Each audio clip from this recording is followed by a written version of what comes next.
25년 만에 엄마를 만났어요. 그런데 제 시어머니였습니다.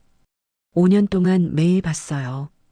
밥을 함께 먹었고, 손주를 함께 키웠고, 명절마다 전을 함께 부쳤죠.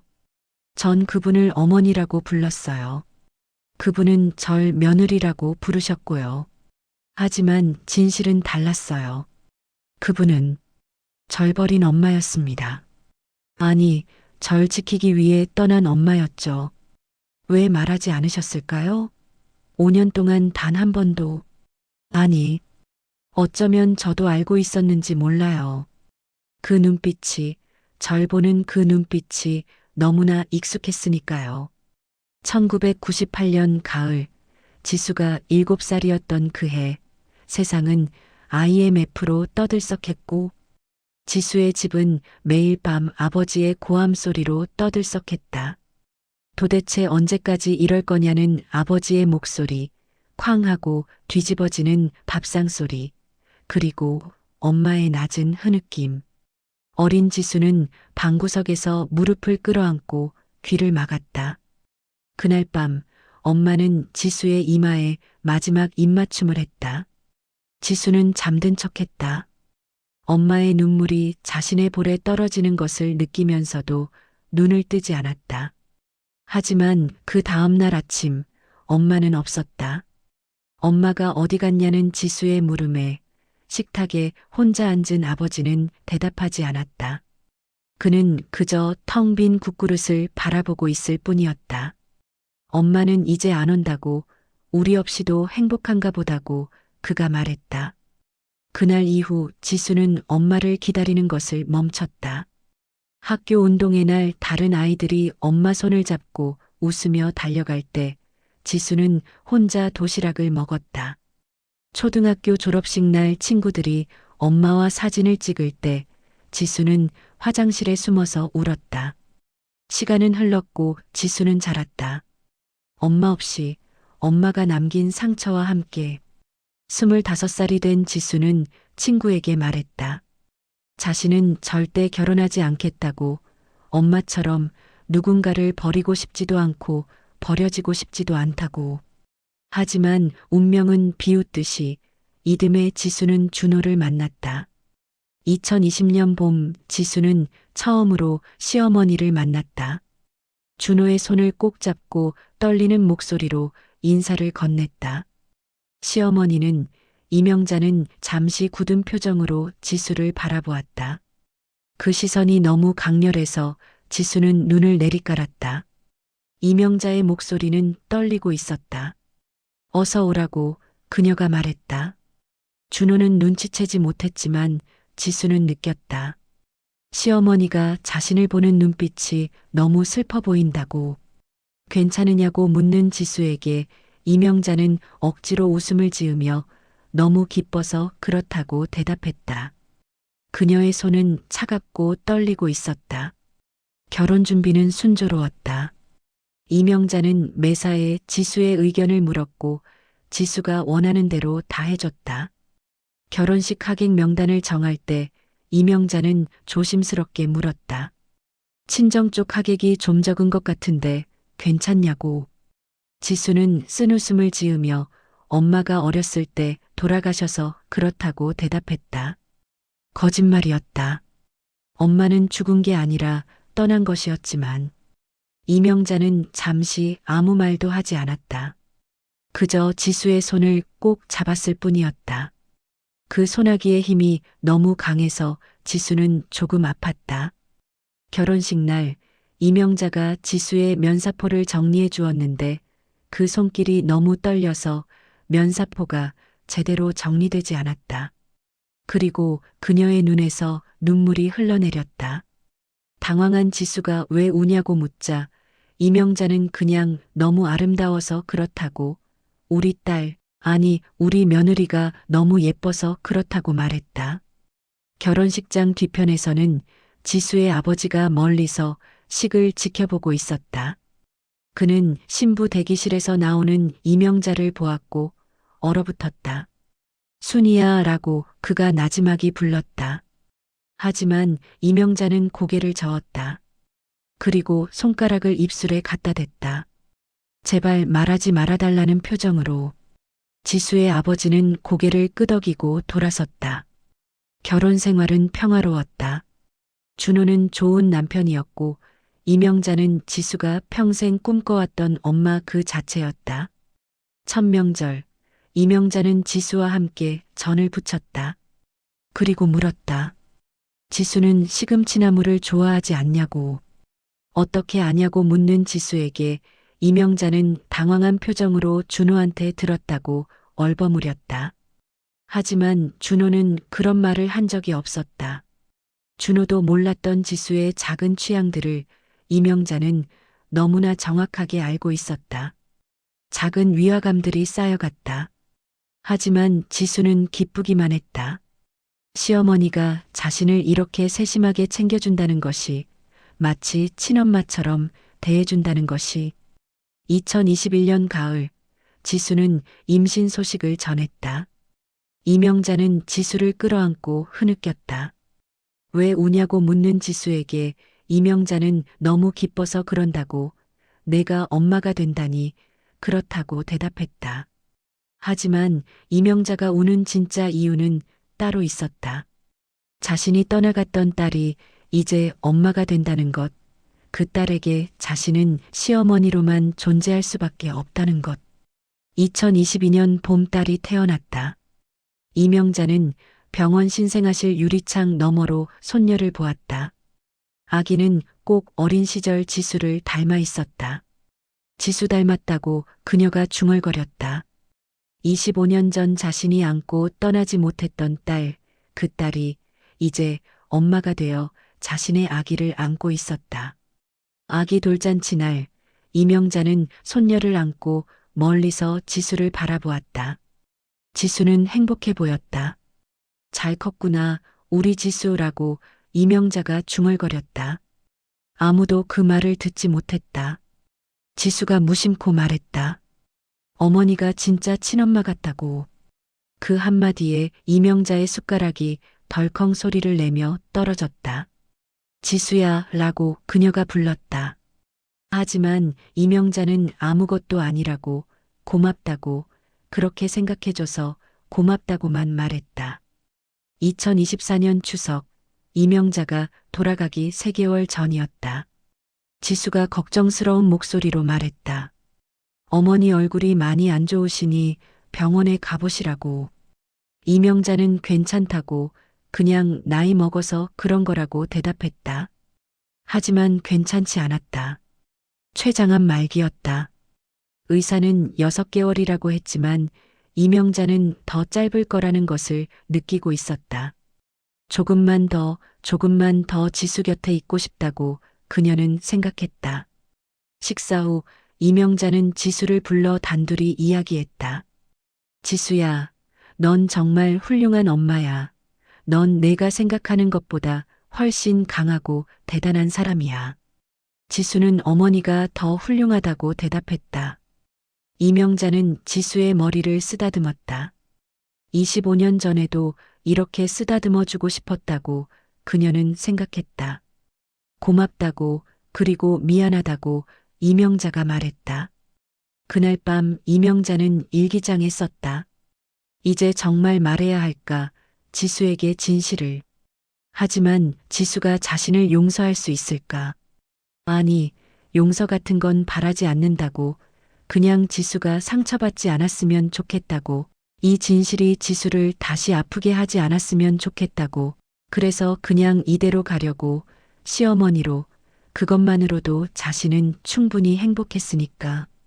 2025년 1월, 이명자는 조용히 세상을 떠났다. 임종 직전 그녀는 준호의 손을 잡고 말했다. 지수한테 잘해달라고, 지수를 절대 혼자 두지 말라고. 이명자는 마지막으로 지수를 보았다. 울고 있는 지수를. 그리고 눈을 감았다. 미안해 지수야, 그리고 사랑해. 장례식장의 형광등은 유독 차갑게 느껴졌다. 지수는 떨리는 손으로 조물록을 넘기고 있었다. 빼곡히 적힌 이름들 사이에서 그녀의 손이 멈췄다. 이명자. 그 이름 아래 누군가 작은 글씨로 적어둔 괄호 안에 또 다른 이름. 본명 김순희. 지수의 머릿속이 하얗게 변했다. 김순희. 25년 전 아버지가 술에 취해 중얼거리던 그 이름. 엄마의 이름이었다. 안 돼, 이건 아니야. 지수는 멍하니 앉아 있었다. 어머니가 떠났다는 사실이, 지난 5년간 친엄마처럼 대해주던 그 사람이 이제 없다는 사실이 믿기지 않았다. 유품 정리를 시작했다. 옷가지, 액세서리, 책들이 나왔다. 그리고 오래된 나무 상자 하나가 있었다. 상자를 열자 오래된 일기장 몇 권과 사진들이 나왔다. 지수는 무심코 사진 한 장을 집어들었다. 그리고 숨이 멎었다. 사진 속에는 젊은 여자가 아기를 안고 있었다. 1990년대 초반으로 보이는 배경, 그리고 뒤편에 보이는 집. 주소 문패는 서울시 강북구 수유동 123-45였다. 지수가 자란 집이었다. 사진을 뒤집자 작은 글씨로 적혀 있었다. 1992년 가을, 지수 돌잔치. 사진이 지수의 손에서 떨어졌다. 그녀는 바닥에 주저앉았다. 준호가 달려와 무슨 일이냐고 물었다. 지수는 떨리는 손으로 사진을 보여줬다. 이게 자신이라고. 그리고 이 여자가. 준호도 얼굴이 하얗게 변했다. 설마 어머니가 지수의 친엄마였다는 거냐고. 지수는 일기장을 펼쳤다. 1998년 9월부터 시작되는 기록들이 있었다. 1998년 9월 15일자 일기에는 이렇게 적혀 있었다. 지수가 오늘 학교에서 상을 받았다고, 그림 대회에서. 가고 싶었다고, 너무 가고 싶었다고. 하지만 갈 수 없었다고. 그 사람이 나를 찾고 있어서. 지수 옆에 있으면 지수가 위험해진다고. 그래서 멀리서 봤다고. 학교 뒷담 너머로. 지수가 상장을 받고 웃고 있었다고. 내가 없어도 웃을 수 있구나. 그렇게 생각하니 조금은 마음이 놓인다고. 거짓말이다. 미칠 것 같다고. 1998년 10월 3일자에는 이렇게 적혀 있었다. 어제 학교 앞에서 멀리서 지수를 봤다고. 친구들과 웃고 있었다고. 도시락을 혼자 먹고 있었지만 그래도 웃고 있었다고. 내가 없어도 괜찮은 걸까? 아니야, 괜찮을 리 없어. 하지만 떠나야 한다고. 지수를 지키려면 자신이 사라져야 한다고. 1998년 10월 20일자에는 이렇게 적혀 있었다. 오늘로 정말 마지막이다. 내일부터는 이명자로 산다. 김순희는 죽는다. 지수를 위해서. 지수야, 엄마는 내가 평범하게 안전하게 자라길 바랄 뿐이야. 이 방법밖에 없었어. 페이지를 넘길 때마다 지수의 눈물이 종이 위에 떨어졌다. 엄마라고 그녀가 중얼거렸다. 지수는 바로 아버지에게 달려갔다. 아버지는 작은 방에 혼자 앉아 있었다. 딸의 얼굴을 보자마자 그는 알았다. 지수가 진실을 알았다는 것을. 왜 말 안 하셨냐고 지수가 물었다. 아버지는 긴 침묵 후에 대답했다. 자신도 3년 전에 알았다고. 지수의 결혼식 날 뒤에 서 계시는 걸 봤다고. 3년이나 라고 지수가 소리쳤다. 아버지는 그분이 부탁했다고. 절대 말하지 말아달라고. 지수를 위해서라고 했다고 대답했다. 그리고 아버지는 말했다. 지수의 엄마는 사채업자에게 쫓기고 있었다고. 친정아버지의 빚 때문에. 그 사람들이 협박했다고. 가족을 해치겠다고. 특히 딸을 납치해서 팔아버리겠다고. 엄마는 지수를 지키기 위해 떠난 거라고. 혼자 도망치면서 10년 동안 그 빚을 갚았다고. 이름도 바꾸고 다른 사람으로 살면서. 지수는 고개를 저었다. 그래도 빚을 다 갚았으면 돌아올 수 있었을 거라고. 아버지는 대답했다. 엄마가 돌아오고 싶어 했다고. 하지만 너무 오래 떨어져 있었고. 지수가 이미 자신 없이 살아가고 있었다고. 이제 와서 나타나면 지수가 더 혼란스러울 거라고 생각했다고. 그러다가 준호를 만났다고 자신의 아들을, 그리고 그 아들이 지수를 좋아한다고 말했을 때 엄마는 기회라고 생각했다고. 시어머니로라도 지수 곁에 있을 수 있다면 그것만으로도 충분하다고 생각했다고 아버지가 말했다. 지수는 다시 유품 상자로 돌아왔다. 일기장들 아래 상자 맨 밑에는 봉투 하나가 있었다. 겉봉에는 이렇게 적혀 있었다. 지수에게 마이너스 내가 읽을 수 있을 때. 지수는 떨리는 손으로 봉투를 열었다. 편지지 3장이 나왔다. 편지는 이렇게 시작되었다. 지수야, 이 편지를 읽고 있다면 엄마는 이미 너를 떠났겠구나. 엄마가 너를 떠난 건 사랑하지 않아서가 아니란다. 너무 사랑했기 때문이야. 내 곁에 있으면 너를 위험에 빠뜨릴 것 같았어. 25년을 멀리서 지켜봤다고 편지는 계속되었다. 내가 대학 가는 것도, 졸업하는 것도, 결혼하는 것도 엄마 자격은 없지만 팬으로서는 1등이었다고 생각한다고. 그리고 준호를 만나서 정말 기뻤다고. 엄마가 해줄 수 없었던 것들을 시어머니로서라도 해주고 싶었다고. 마지막 5년은 엄마 인생에서 가장 행복한 시간이었다고. 편지의 마지막 부분에는 이렇게 적혀 있었다. 미안해. 그리고 고마워. 나를 어머니라고 불러줘서. 내 엄마로 살진 못했지만 내 어머니로 죽을 수 있어서 행복했어. 사랑한다. 우리 딸. 지수는 편지를 가슴에 안고 흐느꼈다. 25년 동안 엄마를 원망했다고, 자신 때문에 떠났다고 생각했다고. 근데 5년 동안 매일 봤다고, 매일 밥 해주시고, 이야기 들어주시고, 손주들 봐주시는 걸 봤다고. 그때 한 번만이라도 나야 엄마야 라고 말씀해 주셨으면. 근데 자신은 믿고 싶지 않았다고, 상처받고 싶지 않았다고 지수는 생각했다. 다음 날 아침 지수는 혼자 장례식장으로 돌아갔다. 이른 시간이라 장례식장은 고요했다. 지수는 영정사진 앞에 무릎을 꿇고 앉았다.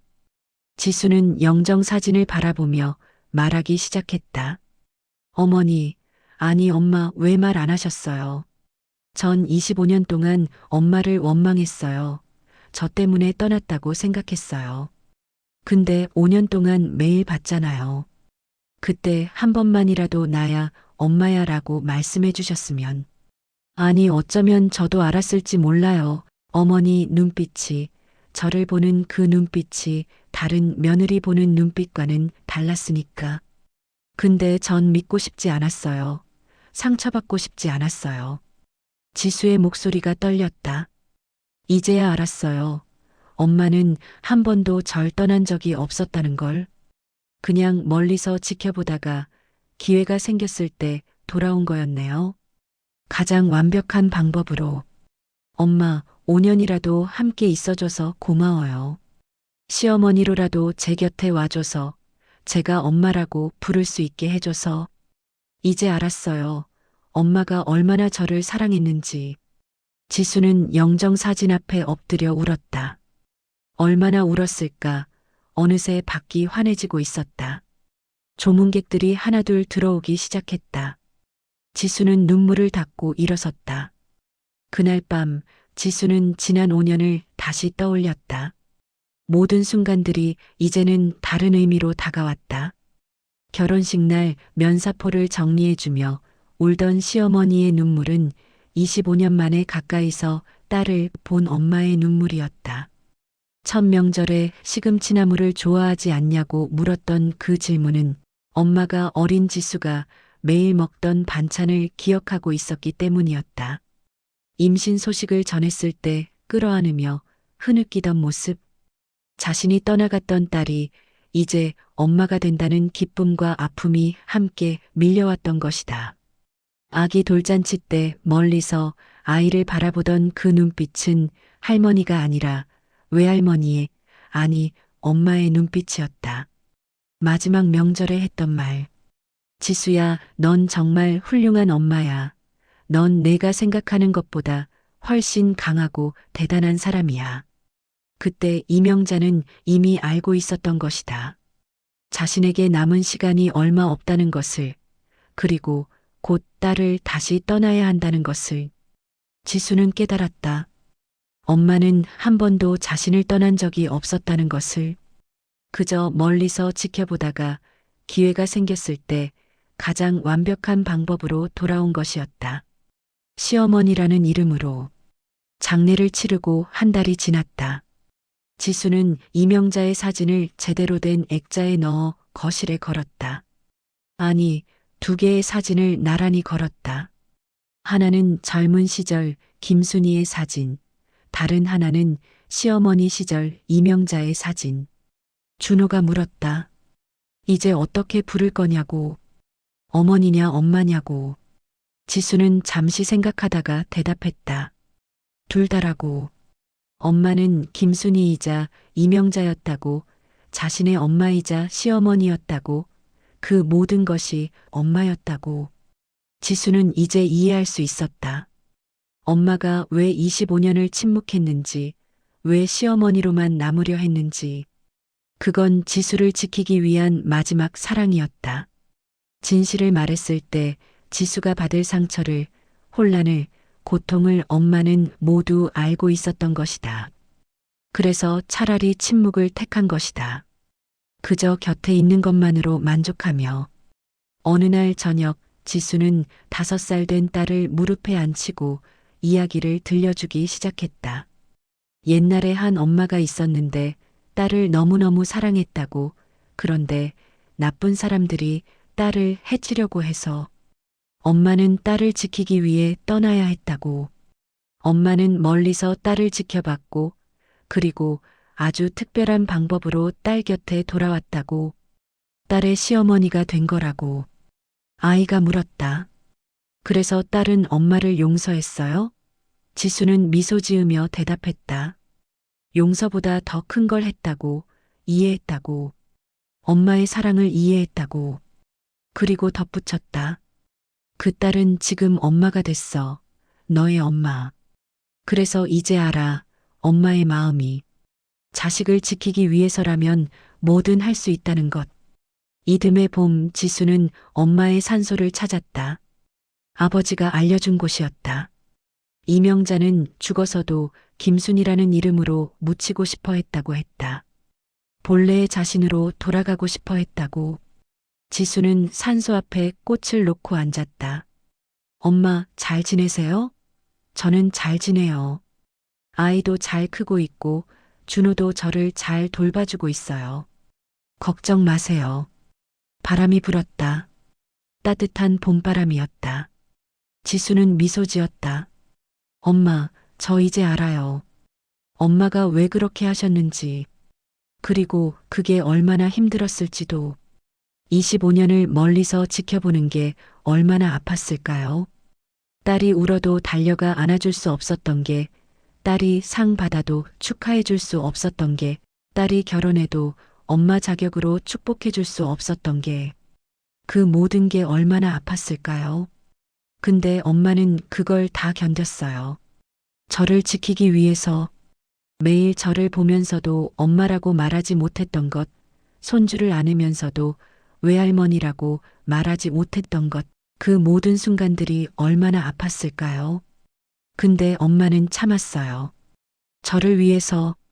지수의 눈에서 눈물이 흘렀다. 하지만 슬픈 눈물만은 아니었다. 엄마 고마워요. 저를 사랑해 주셔서, 이렇게까지 사랑해 주셔서, 그리고 미안해요. 제가 너무 늦게 알아서. 하지만 이제 알았으니까 엄마의 사랑을. 그러니까 이제 편히 쉬세요. 걱정 마세요. 저 잘 살게요. 엄마가 바랐던 것처럼 행복하게 살게요. 지수는 일어서서 산소에 절을 했다. 한 번은 엄마 김순희에게, 한 번은 시어머니 이명자에게, 두 사람 모두에게 감사하다고, 사랑한다고 인사했다. 그날 밤 지수는 일기장을 펼쳤다. 엄마가 25년간 일기를 썼던 것처럼 지수도 이제 일기를 쓰기 시작했다. 딸에게 물려줄 일기장이었다. 오늘 엄마 산소에 다녀왔다고 지수는 썼다. 엄마는 나를 버린 게 아니었다. 나를 지키기 위해 떠난 거였다. 그리고 25년을 기다렸다가 가장 완벽한 타이밍에 돌아왔다. 시어머니라는 이름으로. 나는 5년 동안 엄마를 매일 봤다. 엄마라는 걸 모르고 어쩌면 어딘가에서는 알고 있었을지도 모른다. 하지만 인정하고 싶지 않았다.